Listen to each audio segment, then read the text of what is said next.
They are ruthless murderers. They are liquor bootleggers at a time when selling alcohol is against the law. They run rackets and number games to extort money from the poor. They pay off government officials and policemen. But there is a paradox to these gangsters. They believe in a strong sense of family. They would rather be dead than be a stool pigeon. Who are these common criminals that have become an integral part of America's history? They are sometimes called the mob, sometimes the family, but they are all a part of a secret society known as the Mafia.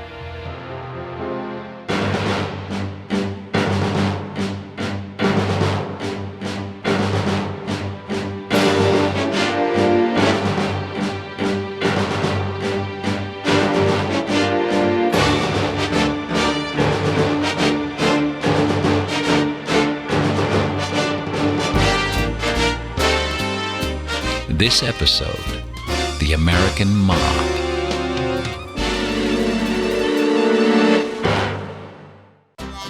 January 1920, Prohibition becomes the law of the land. The manufacture, sale, and transportation of alcohol is now banned. However, if you can find some, you're allowed to drink it. Prohibition is the best thing that ever happened to organized crime. It is the reason that organized crime, as we have known it ever since, exists on the national scale. It was illegal to sell liquor. That didn't stop people from wanting to drink. And everybody, pilgrim or pagan, is thirsty. All that is needed is a regular supply, kind of like the way milk is delivered, only it requires payoffs, cover of night, guns, and a willingness to kill. But unlike gambling or prostitution, which takes place locally, the importation of liquor will need international coordination and cooperation, and that's what gives rise to a crime syndicate. It was a boon for the young criminals. What it did to a very large extent was take them out of their neighborhood communities. The one man who profits most from Prohibition is the American gangster who rose to international celebrity, known as Scarface, Al Brown, or A. Costa. No other mobster's name is more recognizable than Al Capone. There's never been a gangster like Al Capone. There's never been anybody who combined his political sophistication with his love of publicity, and who also happened to be at the right place at the right time. Alphonse Capone becomes the king of the Chicago jungle in the Roaring '20s, but his American story starts like millions of others on a boat in New York Harbor. Those fellows of that age, their parents had come from Europe. They were a much tougher crowd in terms of getting up there. You know, the real American spirit. Al Capone would have done anything to succeed. At 16, Capone lands a job as a bartender and bouncer for an up-and-coming gangster, Frankie Yale, at the Harvard Inn in Coney Island. Recognizing Capone's potential, Yale becomes a willing mentor to the ambitious young man. The Harvard Inn was a very bad dive, and that's where Al Capone served his apprenticeship. Frankie Yale, who appreciated someone of his heft, because he was big for his age, always, and very tough, and very smart. And Al Capone very quickly became one of his most trusted men. At 18, Al Capone is a brash kid who knows he has a bright future in crime, but he still has a lot to learn. One night at the Harvard Inn, he learns a lesson that will stay with him for the rest of his life. The cocky teenager swaggers over to a pretty girl who is sitting with her brother, a small-time hood named Frank Galluccio. Capone leaned over and said, "Honey, you got a great ass," and I mean that as a compliment. Frank Galluccio pulled out a knife and slashed. And gave him 2 long scars on the left side of his face. There was a great deal of blood, although the gashes weren't very deep. And that was the basis of his nickname, Scarface, which, by the way, was a nickname that Capone himself detested. He would put talcum powder on his face to try to hide it. He never let people photograph him on his left side, and loathed the name. In late 1919, Capone heads for Chicago to begin a career that will change the face of organized crime. Chicago is a young, prosperous, vibrant, and utterly corrupt town. Politicians and businessmen, police and gangsters are all in cahoots. The city itself is divided along ethnic lines, and the neighborhoods are run by gang lords. Big Jim Colosimo heads up a South Side Chicago domain of gambling joints and brothels. He owns the biggest slice of the pie in Chicago's underworld. Colosimo also cuts a figure in Chicago's chic cafe society as the owner of several cafes. Frankie Yale's friend, Johnny Torrio, serves as Colosimo's lieutenant. It's Torrio who takes Capone under his wing, getting him started in the organization. When Capone arrived in Chicago, he went to work for Johnny Torrio in the organization as a bathhouse attendant in a brothel and later on as a pimp. Torrio knows people and he knows business. He's primed and ready when his big break comes. While soldiers fight World War I overseas, conservative groups push a new amendment through Congress outlawing the sale of liquor in America. On January 16, 1920, the 18th Amendment Prohibition goes into effect.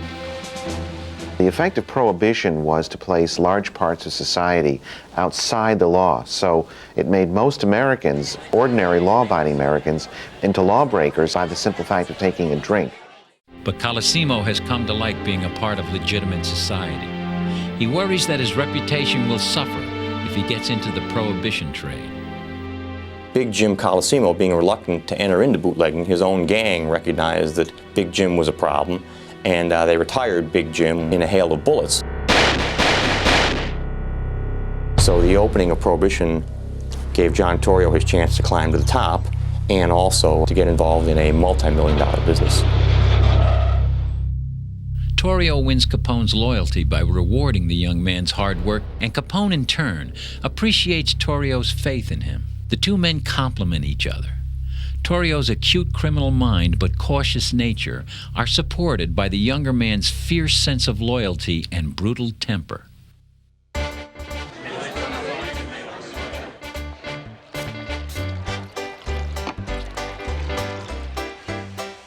The wild, boozy ride that had started with Prohibition and careened along with outlaw abundance is about to get even wilder. The beer is still flowing, but the gangs have started to shoot at each other again. Torrio recognizes it and gets out, leaving Al Capone the new big boss. The Chicago underworld now answers to one prince of darkness, the 27-year-old Al Capone. And most are surprised that this thug from Brooklyn exudes such grace and style. He's applauded everywhere, from the baseball diamond to the opera house where Chicago's elite rubs shoulders with him. If ever a man in a city were linked together the world over, it's Capone and Chicago. He got so much press. He was so colorful. In many ways, he was the best-known American everywhere in the world. You'd never know that Al Capone was a gangster. He looked and talked like a businessman, which he was, except it was against the law. He clearly, to the public, tried to portray, like a benefactor. You want liquor, I'm providing it. To some extent, some of the things he said were true. If people weren't buying it, he wouldn't be in business. And some of the best people in Chicago were buying it. So he kind of had a good point. To those people, they probably found it hard to believe that he was capable of all these things that they had written about him. But that was his public image. The people who seen him get upset knew that he was very capable. Capable and willing. When Bugs Moran hijacks a shipment of Capone's booze, Moran learns the hard way the extent of Big Al's rage. On Valentine's Day, 1929, 7 men from Moran's gang await a shipment of hijacked liquor in a North Side garage. But Capone has arranged this delivery himself. Car pulls up. Couple people in police uniforms go in. It's a raid. When they lined up against the wall, 2 people in civilian clothes came in with machine guns. Opened fire. Within seconds, the most notorious massacre in Chicago history is over. 6 men are dead. The 7th will die hours later in a Chicago hospital, never revealing his killer. It hit the pages across America, all the blood and gore. It was so vicious. The idea of these fellows being mowed down in cold blood in a garage. Details of the massacre stun Chicago and rudely waken them to the savage workings of the underworld. Bugs Moran himself breaks the gangster code when he says to the press, "Only Capone kills like that."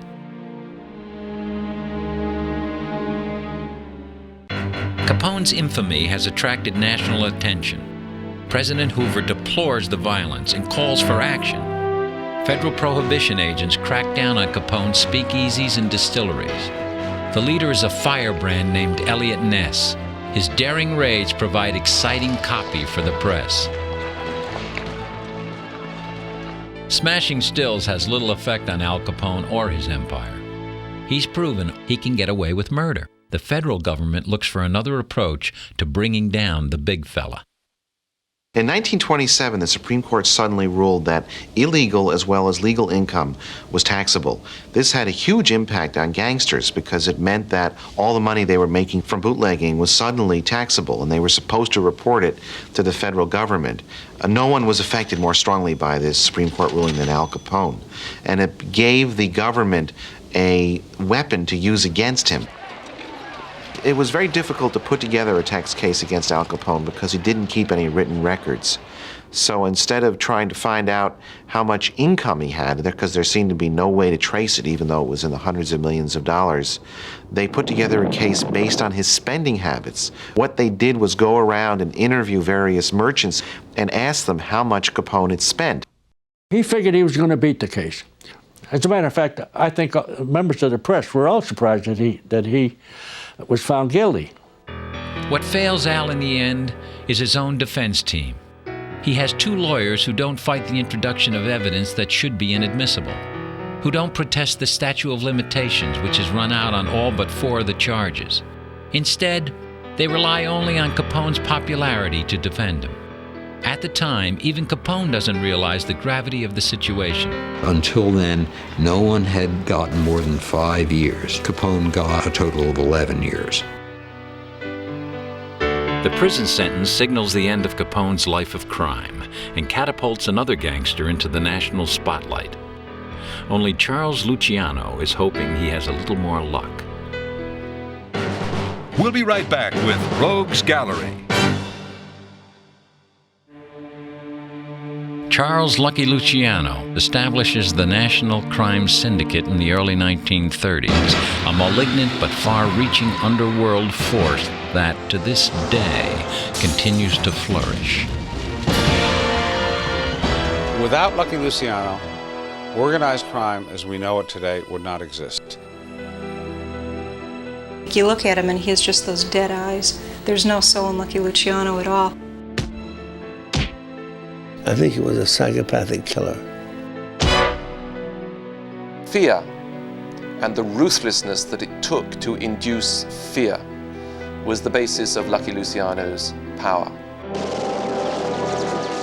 He was a leader. Those things that make men defer to another man, he had them. Lucky Luciano was probably the most prominent godfather in organized crime in the United States. I think it's all summed up in a name, though. They didn't call him Lucky for nothing. Luck has nothing to do with Luciano's choice of career. It is more a byproduct of his environment.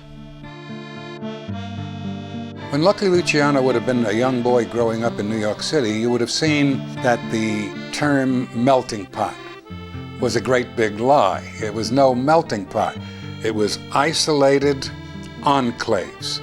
Lucky grew up in a small Italian enclave which rested on the edge of a huge Jewish ghetto made up of 1.5 people. People living in fire traps, 10, 15 people to a room, lucky if they had a coal stove in the middle of a room to keep them warm, eating out of garbage cans. It was a terrible, terrible existence, which is one of the reasons why so many of these people drifted into some kind of life of crime in order to survive. There are several levels of criminal gangs in New York at this time. Charlie starts out probably in just a street gang of other kids, teenagers, young hoodlums. They're not career criminals because they don't have careers yet. They're out of school, in the streets, doing various small-time things. So the kind of rackets that Charlie got into as a teenager in New York in the 19-teens, they were small-time local stuff, burglaries, larcenies, stick-ups. He is on his way to a life of seemingly easy money, but clearly at this point Lucky is no more than a street punk. One of the keys to Lucky's ultimate climb up the ladder of organized crime is that he's in touch with non-Italians. Most of the Italian gangsters of his time just stayed among Italian groups.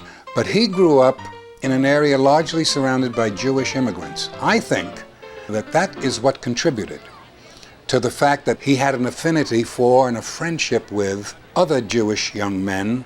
And that's how Meyer Lansky and Ben Siegel became two of his closest associates for the rest of their lives. And the story that both of them later told was how one day in the street, Lansky on his own was met by a crowd of Italian boys headed by this tough Charles Luciano. And Lansky told them to get lost. And from this show of defiance, a friendship developed, which really became the most significant alliance in crime in New York in the 1920s and 30s, between Lansky the Jew and Luciano the Italian. They discover that their talents complement each other perfectly, like a marriage. The issue of the marriage was the three M's: moxie, muscle, and money. In the future, the Jews would continue to provide the moxie. The Italians would provide the muscle, and they would split the money. Lansky was the brain. Luciano was the administrator. And Luciano was the man who could take Lansky's conceptions and make them real. Lansky, because he was Jewish, did not see that as a hindrance to his rise to power. Lansky was very, very powerful and controlled all the finances for the New York mob. Who's the one that really has the power, the guy with the money or the guy with the gun? It's a very important partnership, and Meyer Lansky becomes absolutely important to Charlie's future dealings as a gangster. Luciano and Lansky, in the right place at the right time. They are about to become the beneficiaries of the best business opportunity the American government has ever given anyone: Prohibition. Prohibition was a wonderful opportunity for bright young men like Lansky, Luciano, Siegel, clever business people, and this was really the beginning, the funding in America of the underground economy. By 1925, when the average American is earning $2 a day, Lucky and Lansky are raking in thousands of dollars a week. And at that time, the Italian mobsters were beginning to organize. The Maranzano faction and the Masseria faction, and the crime families were starting to develop. So almost all the Italian gangsters in the greater New York area ended up in two groups. You're either with Masseria or Maranzano. Maranzano and Masseria were old world figures, still believed very much in the ways of the Mafia in Italy. The old world ways and the gang war between Masseria and Maranzano are bad for business. If mob profits and power are to increase, the rivalry must end. So Luciano embarks on a risky course of action. Masseria had no idea anything was going to happen to him. The story is that Charlie Lucky made a date with Joe in Coney Island in a restaurant there, late. So that by the time they finished eating, most of the diners would have left the restaurant. And so we're finished eating, how about a little game of cards while we have an after-dinner drink? And they started playing cards.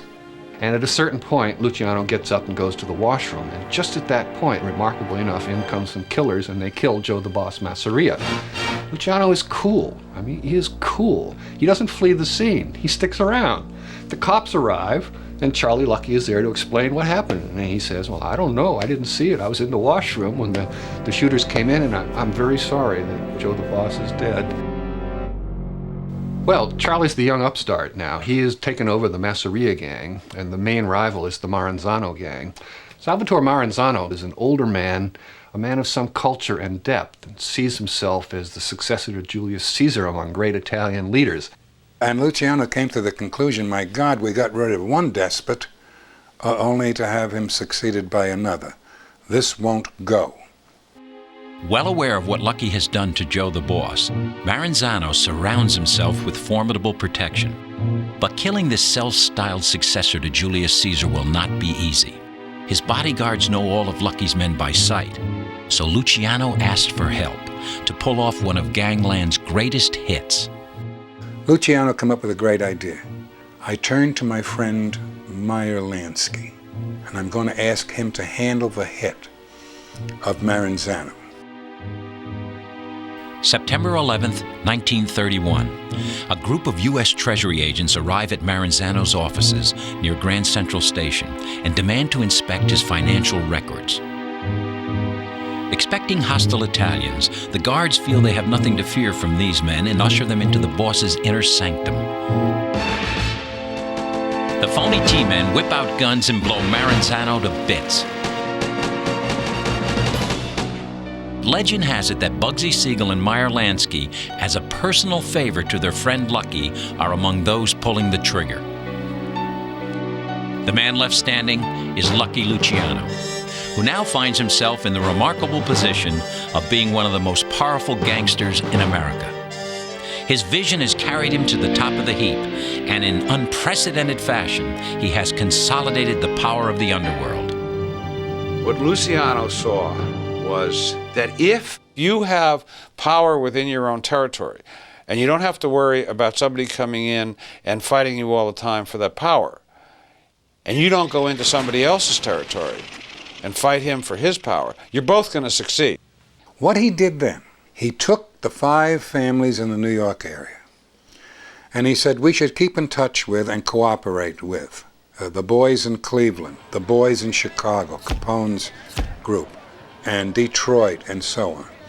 And we should put this group all together. And from among the leadership of that group, we will have a national commission. It will give the Mafia a national scope and unity and cohesion that it hasn't had before, really that no underworld gang has ever had in this country. It turned out to be a remarkably successful enterprise because within a decade or so, the Mafia families in the United States were making more money than the 10 major industrial corporations combined.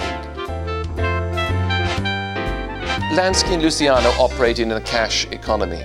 They always had a great deal of money in their pockets. That was how they operated. It was very easy for them to become big tippers and to get very fond of living high on the hog and the flash lifestyle. Lucky loved the spotlight. He loved to get dressed up in a tuxedo and make the rounds of the clubs, all the places where gangsters went. He's always involved in that sort of life. He likes being out in the world and being acknowledged as the great Lucky Luciano. He's rather too prominent. It brings him to the attention of Tom Dewey later on. For 20 years, the underworld has preyed on our people and robbed them, and then frightened them into silence. But now, the day of fear of the gangster is coming to an end. Tom Dewey is an ambitious young prosecutor who came to New York in the 1920s from a small town in the Midwest. He is appalled by the corruption in the big city. This outrage fuels his work as a crusading racket buster. Dewey always wanted to get the big boss, and everybody knew who the big boss was. It's Lucky Luciano. But the actual effort to prosecute him is a matter of circumstances and indirection. The case against Lucky Luciano is designed to prove that he is the power behind prostitution in New York City. As most of the 66 witnesses called are in the racket themselves, Dewey agrees not to press charges in exchange for their testimony against Lucky. Even though these women have no idea who their real boss is, they implicate Luciano, and Dewey is brilliant in the courtroom. He really knew his way around a courtroom. He used his voice beautifully. He lost his temper only if it seemed effective to do so. And he persuaded the jury that Luciano was the guy. In June 1936, after less than 24 hours of deliberation, the jury finds Lucky Luciano guilty.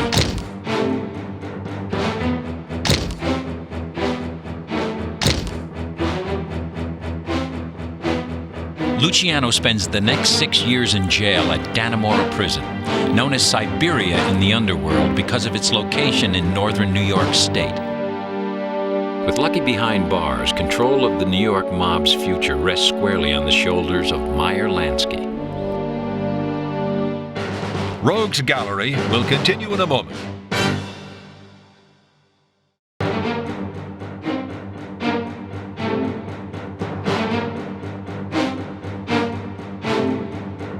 When Lucky Luciano goes to jail in 1936, the helm of the New York underworld shifts to Frank Costello and Meyer Lansky. So in those ways, there is continuity. Lansky, in his own person, provides the continuity for the leadership of that family because he is always the Jewish expert at the right hand of the mafia boss. There was a sense in which Lansky got on better with Costello than he did with Luciano. Costello was much more a Lansky man. Pretensions to civility, to even some sort of intellectual attainment, not as flashy and vulgar as Luciano. They have the reputation of being thinkers. I mean, Lansky is almost an intellectual among gangsters because he belongs to the Book of the Month Club and is occasionally seen with a book in his hand. This is unheard of for a gangster. So in the Costello organization, you had Anastasia on the one hand, who represented the muscle, and Lansky on the other. But Meyer believes he and Bugsy could be next on Dewey's list, so the two friends lower their New York profiles. It was his partner, Ben Siegel, who had gone west to California, that Lansky encouraged. Take a look at Nevada. You can have legal gambling casinos. And Ben went there. And Meyer helped him get Frank Costello and other investors to put money into something new. Lansky further entrenches himself in Florida, where he likes the warm tropical nights and the vibrant atmosphere. And just 50 miles across the water from the lights of Miami Beach is another interesting opportunity.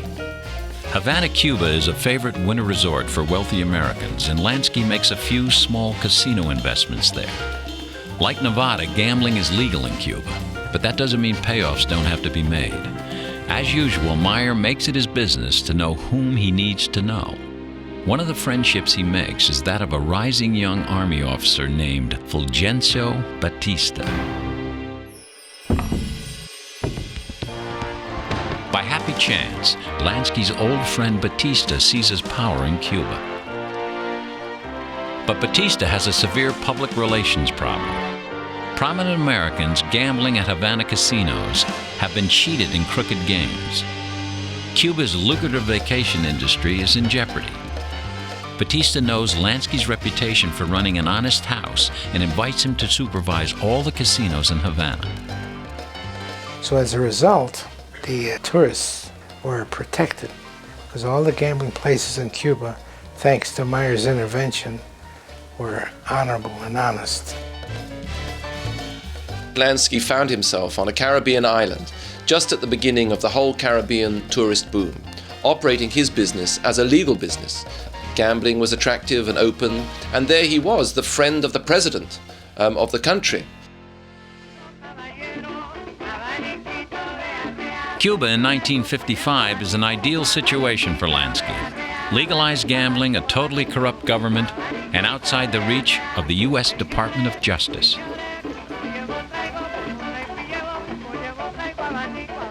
Meyer acts as the broker between the mob and the corrupt Cuban government. Havana becomes his personal fiefdom, the first and only time the mob allows him any real control over anything. But it was at this very moment of triumph that he made his greatest mistake, as it turned out, because he decided to take all his money. He decided to build himself a hotel, the best hotel in Havana, and he brought the best architects, and he built the Riviera, a wonderful hotel that is still there to be seen in Havana to this day. The first hotel in Havana to have central air conditioning. Lansky has gone and done the one thing he has always avoided. He gambles with his own money. All of his money. This was almost contradictory to his philosophy. What I mean by that is, he used to say to me, Vince, never gamble. And he did gamble, see, his whole future there on the Riviera. But for someone who had always been able to see around corners, he somehow misses the significance of this fellow up in the hills, Fidel Castro. For years, Castro had been leading guerrilla raids against Batista's army, and finally, on New Year's Eve in 1958, he leads an attack on all of Cuba's major cities. The Riviera has been open for exactly 1 year. But he always retained this confidence that whatever happened, he could buy his way out of trouble. So Meyer is not alarmed when he wakes up one morning to discover his friend Batista has fled the country. He feels safe with his knowledge of human nature. It doesn't matter who is in power. Everyone is corruptible. He has never been wrong about that. Until now. His main thrust was pay, pay, pay. He figured money was the answer to everything. By paying, you could quiet any disturbance, eradicate any trouble, get any nuisance out of the way, just pay. Castro saw the problem precisely as a symbol almost of American corruption, the corrupt influence of America in Cuba. Symbolically, it pointed up the worst aspects of American control over Cuba, and that's why for him it was very important immediately to throw the whole thing out. Lansky attempts to hang on, pouring what remaining capital he has into the Riviera to keep it open. But 1 year after he took over, Castro declares gambling illegal and closes all the casinos. Lansky had to leave practically all his assets in Cuba. So when people wonder what happened to Meyer Lansky's money, I say, well, you can go and see it if you like. It's standing there in Havana in bricks and mortar in this wonderful hotel, the Riviera, into which he sunk all his dreams. It is Meyer Lansky's closest friend, Ben Siegel, who helps organize the West Coast Syndicate in Los Angeles and builds a gambling mecca in Las Vegas. We'll be right back with Rogues Gallery. The population in Los Angeles jumps from 1 million to 3 million in the decade following World War II. After long years of deprivation during the Depression, followed immediately by the horrors and hardships of the war, Americans want recreation. They want some place where they can forget the weariness and have some fun. To Siegel, Las Vegas provides the perfect answer. Las Vegas was a desert town, and it was filled with a lot of cowboys, ranchers, people like that. But there was a lot of gambling in Las Vegas at the time. It wasn't this undiscovered wasteland that people always insist that it was when Benny Siegel found it. He had bought into a couple of the gambling operations down there and was making a lot of money from them. And as more and more people started finding Las Vegas as a way to go over the border, from California and gamble, he thought, wait, this is a great opportunity here. So what he did, he envisioned this really big, massive, glitzy, glamorous hotel to draw, as he put it, the suckers from the big cities to come down to Vegas and lose their shirts. Unlike the traditional Western cowtown approach that prevails in Reno and other Nevada casinos, this will be a gambling palace of class and refinement where men dress in black tie and women flaunt beautiful gowns and expensive jewelry. He wanted to call the hotel Ben Siegel's Flamingo Hotel. And again, in gangster circles, as they say, it don't pay to advertise. You don't want to put a gangster's name on the marquee. So it was just called the Flamingo, but it was named after Virginia Hill. She was his mistress. Obsessed with his idea, flamboyantly taking on the role of hotel entrepreneur, Siegel moves ahead. Though he has no experience in this area, he has unbridled enthusiasm. Travel is a major drawback to the whole idea, but he shrewdly foresees the growing field of transportation. He paints a persuasive picture when he enlists the financial backing of his old pal Meyer Lansky and boss Lucky Luciano. He also encourages Hollywood friends to invest. The hotel's initial price tag is a staggering $1 million. It was a gamble on his part, and of course the mob money got in there, and they were worried about their money, and they didn't know whether this guy's a flake or not, or whether he's really got something going. He hires developer Del Webb, a well-known contractor who will one day build the first retirement community, Sun City, in Arizona. An excited Siegel spends more and more time in the desert resort, often flying in to meet with Webb and personally oversee the construction.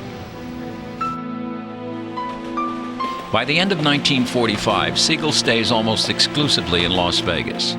He wants to open the Flamingo the following year, and he's under a great deal of pressure from his creditors, Meyer Lansky and Lucky Luciano. The building drags on slowly, yet Siegel loses none of his initial enthusiasm. There was a tremendous shortage of everything. To build anything was complicated, particularly way out there. And people were bidding for steel and whatever.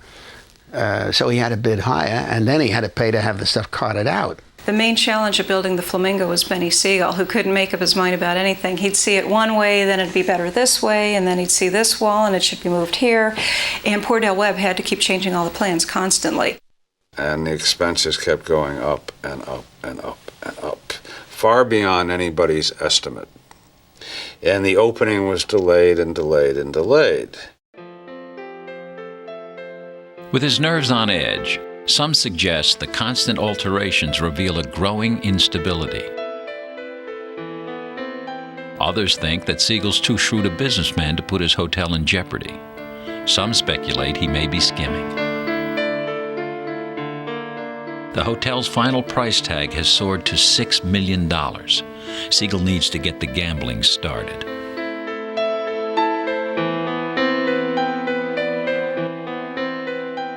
When they finally got to opening at night, it rained cats and dogs. Half the place wasn't lit, the silverware wasn't there, the glasses weren't ready, and it was just a mess. 2 plane loads of stars came in, from the top to the bottom. I mean, Lana Turner, Joan Croft, all of them. So we were jammed. It was fantastic. The opening was sensational. Stars and lights and glamour and, oh boy, beads and furs and jewelry. It was unbelievable.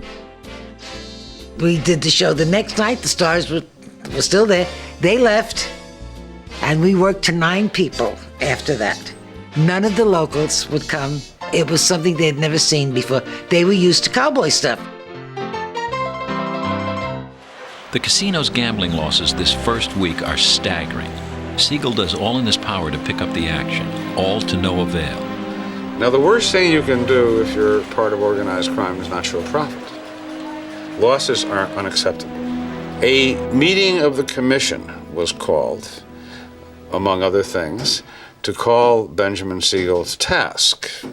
The only one who spoke up for Bugsy was Meyer Lansky, who was his old friend, and even Meyer had a few complaints about Bugsy's behavior and the lack of progress at the Flamingo, and why were things taking so long, and why was everything costing so much money. A decision was made that Bugsy had to go. The Flamingo was just not forgivable. At precisely 10:45 p.m. on June 20th, 1947, a gunman carefully sets his sights on an unsuspecting figure sitting in the living room of an exclusive Beverly Hills home. 9 shots ring out. Minutes later, 41-year-old Benjamin Bugsy Siegel lies in a pool of blood. The man who many will call the father of Las Vegas is dead. By the time of Bugsy's death in 1947, Sam Giancana is the rising star among Chicago's criminal elite, and soon will be crowned the American mob's new boss of bosses. Rogues Gallery will continue in a moment. Sam Giancana was one of the most powerful mob bosses in the 20th century. He was also the most scrutinized gangster in FBI history. Both FBI Director J. Edgar Hoover and Attorney General Robert Kennedy became obsessed with netting the Chicago mobster. They used every trick in the book, including illegal wiretaps, bugs, and 24-hour surveillance. Sam Giancana took the majority of the surveillance pressure, no doubt. But from the microphones, they quickly learned that he was actually the day-to-day operating boss, and he became the #1 target. Giancana has brought some of this unwanted attention on himself. His high-profile lifestyle invites publicity. Sam Giancana was a playboy, and he was the first playboy gangster that we ever had. It's well known that his girlfriend was Phyllis McGuire, or the Singing McGuires. Sam has a lot of Hollywood stars who are close friends. One is Frank Sinatra. An often repeated yet never proven tale might explain this. It's said that bandleader Tommy Dorsey forced 20-year-old Sinatra to sign over 35% of his lifetime earnings in order to get his big break. When Sinatra wanted to leave the band a year later, Dorsey refused to nullify the contract. The big rumor in Chicago to this day is that Sam Giancana is the guy that got him out of the Dorsey contract. That's what everybody believes, is that it was Sam Giancana that made the necessary arrangements. Among the many stars that Sinatra introduces to Giancana are Marilyn Monroe and Peter Lawford, the brother-in-law of Senator John Kennedy, as well as Sinatra's friends in the Rat Pack. Well, the Rat Pack loved gangsters. They were part of the Las Vegas gangster crowd. They loved to party with them.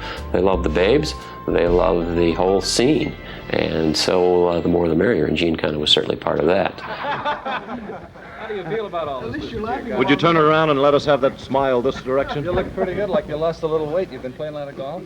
The mob of Chicago did not do that type of thing. They were not a flamboyant Hollywood boutique mob. They took care of business, as he was flaunting his power and flaunting his fame and notoriety and bringing a lot of heat on the mob. Hoover continues to stalk Giancana, but the man about to become Hoover's boss will put on even more pressure. Robert Kennedy, the new Attorney General under his brother JFK, will soon become Giancana's sworn enemy. Many speculate that going up against Sam Giancana may have proved a fatal mistake for the Kennedys. The connection between Giancana and the Kennedys begins many years earlier, when both Joseph Kennedy and Giancana are in the bootlegging business. Though they don't know each other, they share a common interest: getting ahead. As Sam rises to power in the 40s and 50s, Joe Kennedy's sons, John and Robert, begin making their foray into national politics. Giancana's first contact with Bobby sets up an ominous tone. They clash when Robert Kennedy joins the McClellan Commission in 1957 as its chief counsel. We are looking into gangster infiltration into labor and management. We will be concentrating on that in this coming year, and here in Miami we're looking into it. Labor racketeering has always been a source of both tremendous wealth and power to the mob. They only have to target several top men in the union to gain control. And if the individual didn't go along with it, they were going to shoot him in the back of the head, or kill his family, or burn his house. When Giancana appears at the McClellan hearings on June 8, 1959, he carefully invokes the Fifth Amendment 36 times. Because I honestly believe my answer might tend to incriminate. Will you tell us anything about any of your operations, or you just giggle every time I ask you a question? Decline to answer because I honestly believe my answer might tend to incriminate me. I thought only little girls giggled, Mr. Giancana. Huh? Anything further? You tell us anything about your operations? Decline to answer because I honestly believe my answer might tend to incriminate me. Though Giancana hides his anger, he never forgets the insults that Kennedy slings at him during the hearing. In the aftermath of Robert Kennedy's assault on Sam Giancana, many have questioned the possibility of the mob's involvement in the deaths of President John F. Kennedy and Robert F. Kennedy. One theory contends that the outfit believed if JFK was no longer president, Lyndon Johnson would quickly remove Bobby Kennedy from power. On November 22, 1963, President John F. Kennedy is assassinated. The suspect, Lee Harvey Oswald, is a man with a troubled past. The next morning, as Oswald is being moved to a different jail, a gunman springs from the crowd and shoots Oswald point blank in the stomach, despite heavy security at the scene.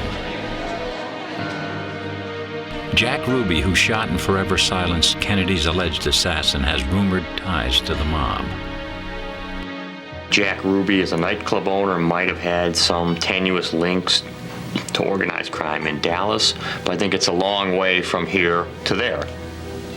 Mobsters don't hit politicians by and large, unless they get severely double-crossed by these people, just as they don't hit police officers for doing their job. I've never seen credible evidence that the mob had the will to get rid of a national leader like that. They knew that if you did something like that, you were basically signing your death warrant. When Bobby Kennedy got close to returning to power on a presidential level, he too was killed. The case has been made that the mob was afraid to see Bobby back at the helm, where he might once again turn up the heat on them. Well, you can suggest whatever you want to, but if there's no hard evidence, then it's just idle speculation. Whatever the truth, why does Sam Giancana continue to fascinate people more than 2 decades after his violent death?